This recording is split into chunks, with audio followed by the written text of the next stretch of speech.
Whoever you make that to be, Ya Allah, doesn't matter if they're from my blood or not. Doesn't matter if they're my child or not. Doesn't matter if they're my nephew or niece or not. That's not what I care about. All I care is, Ya Allah, make them someone who's happy with you and you are happy with them. Bismillahir Rahmanir Rahim. Kaf ha ya ayn sad.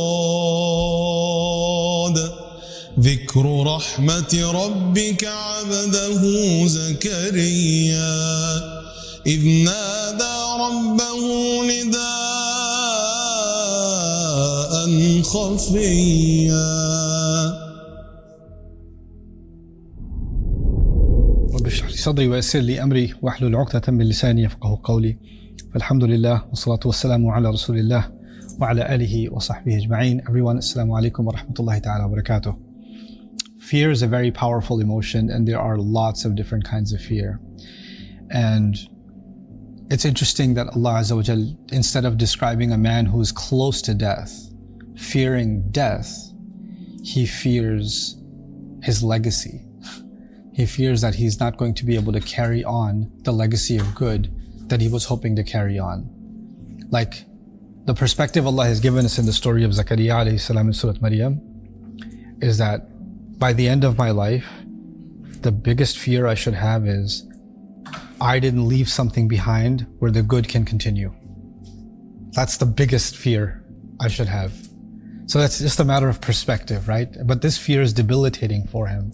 And Allah says that, He begins this surah, Surah Maryam, with this fear and this episode in his life.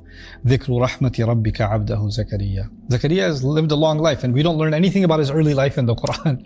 We don't learn about his childhood, we don't learn about his youth, we don't learn about his married life, nothing. We just get all the way to the end. With Ibrahim alayhi salam, you learn about his youth. You learn about his journeys. You learn about his old age. With Zakariya alayhi salam, you go straight to the end. Straight, right? All the way to the end.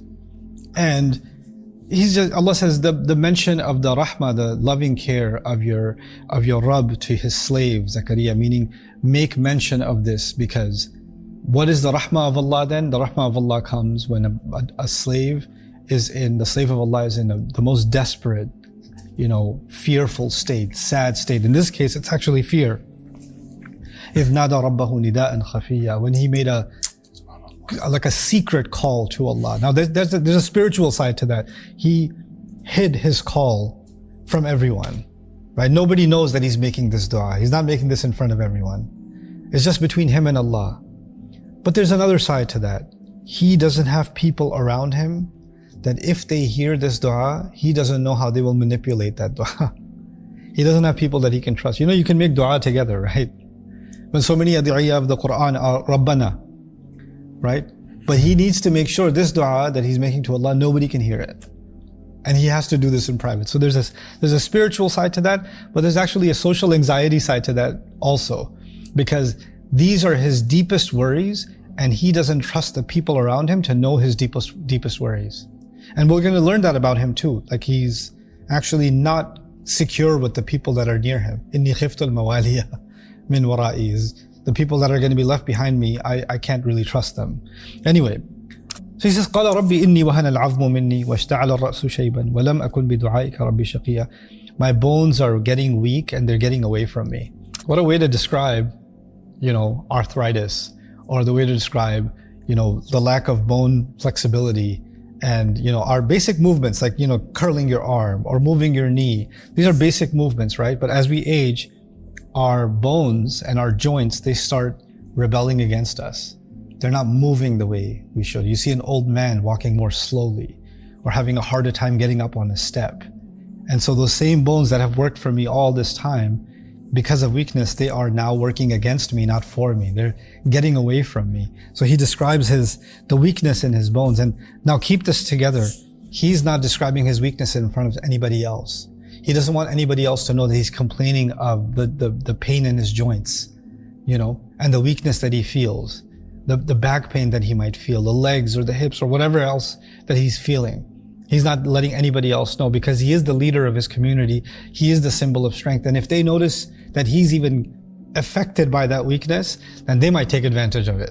They might do something with it. So he's only taking that complaint to Allah.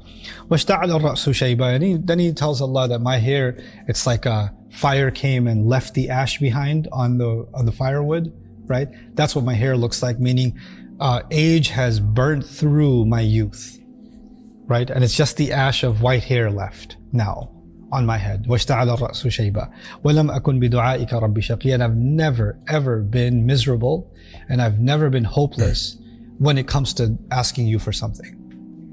I'm guaranteeing you he's been making this dua his entire life, right? The dua of what he's about to ask for, because he wanted a child his entire life. But he says, never once have I been hopeless in my dua to you.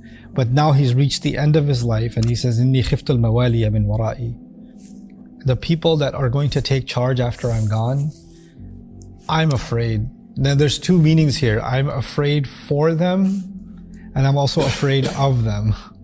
I've been afraid of them. So I'm afraid for them because they're not trained enough, they're not mature enough, they're not, strong enough in their faith, they're not intelligent enough. There's all these reasons, but also they're not sincere enough. They're not genuine enough. They're too political. They use the religion for political reasons. They just want to see who's in the higher position, who's in the lower position. They're obsessed with their rank. Who's going to be in charge of the masjid? Who's going to be the president? Who's going to give the adhan? Who's going to lead the salah? This is the politics that they're obsessed with, not serving you, serving their own egos. That's what they're obsessed with. And I am terrified that that's all that's going to be left of the house of Allah, right? Think of him as the imam who's worried about dying, and behind him is only people that are going to fight in the masjid. That's almost that's the vision that he's terrified of, and he's the shepherd of his community. He's the prophet of his community, but he's also the imam of his community. And he sees nobody else that can take that place, and it's terrifying him. وَكَانَتْ امْرَأَتِي عَاقِرًا. And then he says, and I know that my wife has always been infertile. So كَانَتْ امْرَأَتِي عَاقِرًا means from the beginning. Even when she was young, she couldn't have a baby. So obviously when she's old, she can't have a baby. That's been her problem even when she was young. فَهَبْ لِي مِن لَدُنْكَ وَلِيًّا. So Ya Allah, just give me someone who will protect this legacy that comes from you. I don't see it coming from the people I know, and I don't see it coming from my wife, so just give me from somewhere. هَبْ لِي مِن لَدُنْكَ وَلِيًّا. Just anybody that can protect this legacy for me. I'm desperate now. يَرِثُنِي وَيَرِثُ مِنْ آلِ يَعْقُوبَ. Whoever that is, if they live up to this legacy, they will inherit me. They will inherit from the family of Yaqub. وَاجْعَلْهُ رَبِّي رَضِيًّا. And whoever you make that to be, Ya Allah, doesn't matter if they're from my blood or not. Doesn't matter if they're my child or not. Doesn't matter if they're my nephew or niece or not. That's not what I care about. All I care is, Ya Allah, make them someone who's happy with you, and you are happy with them. So وَاجْعَلْهُ رَبِّي رَضِيًّا. Make him someone who's content with Allah, and Allah is content with them. Another way of saying the people around me right now, they're not concerned about the contentment of Allah. And certainly Allah is not content with that kind of behavior.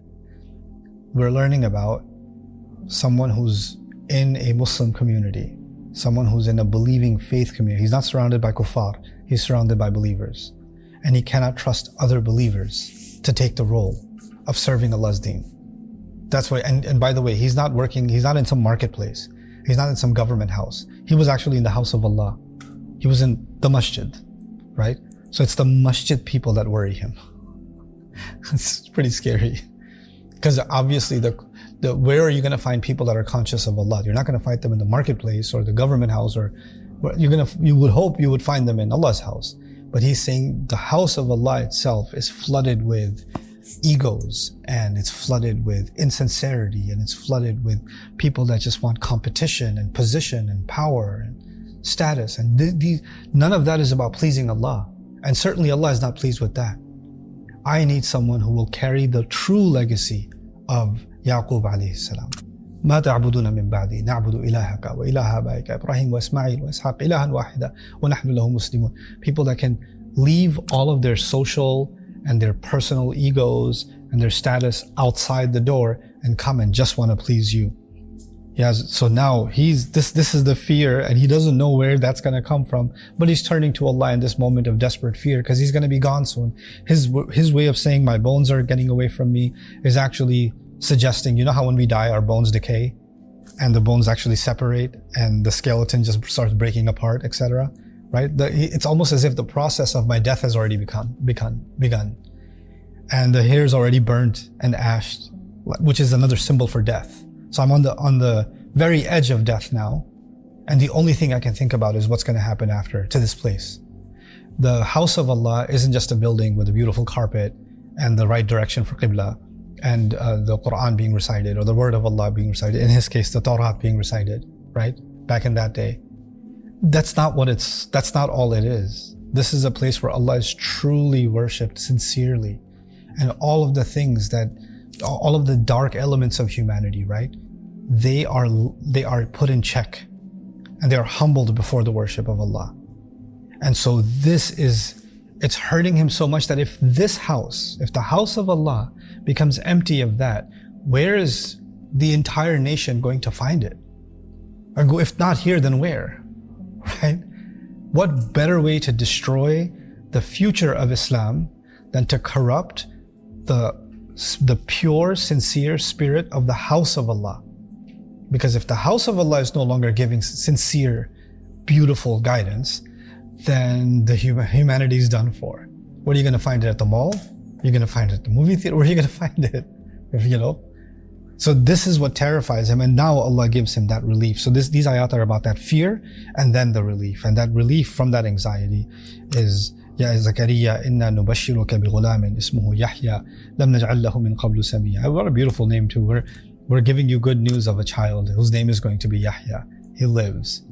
It's also interesting that he's going to do ihya of the deen, right? Zakariya is about to die, and with him the legacy of the deen is about to die, and now Allah gives him the name of a child, which they call John the Baptist, right? But Yahya itself actually means he lives, right? The deen will be alive, and now Zakariya's legacy will remain alive because of Yahya. And we've never given anyone such a name before. قال ربي أن يكون لي غلام وكانت امرأتي عاقرا وقد بلغت من الكبر عتيا. Like, now he's in shock. Okay, Ya Allah, how am I going to have a child? My wife, I already said she's been barren all this time, and I am way beyond even old. بلغت من الكبر عتيا. Easy American English. Forget old. I'm past old. Old is not old enough to describe how old I am. قال كذلك قال ربك هو علي هين. That is how Allah said it. Your master says that's easy for me to do. وقد خلقتك من قبل ولم تك شيئا. He made you before and you were nothing. Ya Allah, give me a sign. Give me something to calm my heart. This is like the family of Ibrahim alayhi salam too, right? ربي أرني كيف تحيي الموتى. So Zakariya alayhi salam is taking a page from the same playbook and saying, Ya Allah, just show me something to calm my heart. That's a big promise. I'm going to have a baby at this age with that woman. رب اجعل لي آيتك ألا تكلم الناس ثلاث ليال سوية. You're not going to speak to people for 3 days. That's your sign. Just stay. And it's so beautiful that that's the sign too, because of the many things we can learn from that sign is that Allah has given him this good news, and you just remain silent. And if he's going to remain silent, he's just contemplating the conversation with him and Allah, and he's having no other conversation for a while. There's no conversation happening. So the only thing running in his mind is the echoes of this conversation. فَخَرَجَ عَلَى قَوْمِهِ مِنَ الْمِحْرَابِ فَأَوْحَى إِلَيْهِمْ أَنْ سَبِّحُوا بُكْرَةً وَعَشِيًّا. So he came out to his people from the praying quarters, and just by sign language, he told them, just keep remembering Allah. Just keep remembering Allah. What is it? What happened? Are you okay? What's going on? Just some way, somehow, he indicates to them, morning and night, just keep praying, just keep praying, just keep praying. That's all. Because, Allah is going to answer his prayers, subhanAllah. So this was a glimpse of how, there are different kinds of fear of death, fear of disease, fear of failure.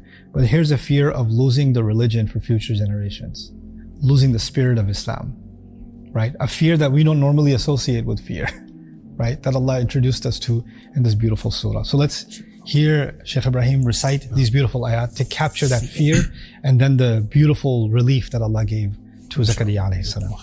أعوذ بالله من الشيطان الرجيم كافها يا عين صاد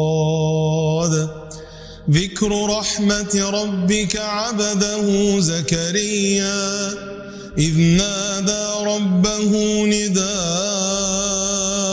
خفيا قال رب إني وهن العظم مني واشتعل الرأس شيبا ولم أكن بدعائك رب شقيا وإني خفت الموالي من ورائي وكانت امرأتي عاقرا فهب لي من لدنك وليا يرثني ويرث من آل يعقوب واجعله رب رضيا يا زكريا إنا نبشرك بغلام اسمه يحيى لم نجعل له من قبل سميا قال رب أنى يكون لي غلام وكانت امرأتي عاقرا وقد بلغت من الكبر عتيا قال كذلك قال ربك هو علي هين قال رب اجعل لي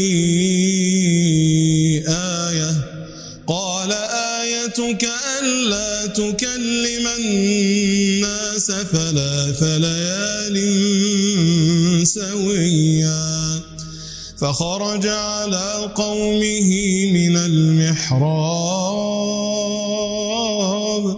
فأوحى إليهم أن سبحوا بكرة وعشيا صدق الله العظيم. جزاك الله خيرا. السلام عليكم ورحمة الله تعالى وبركاته.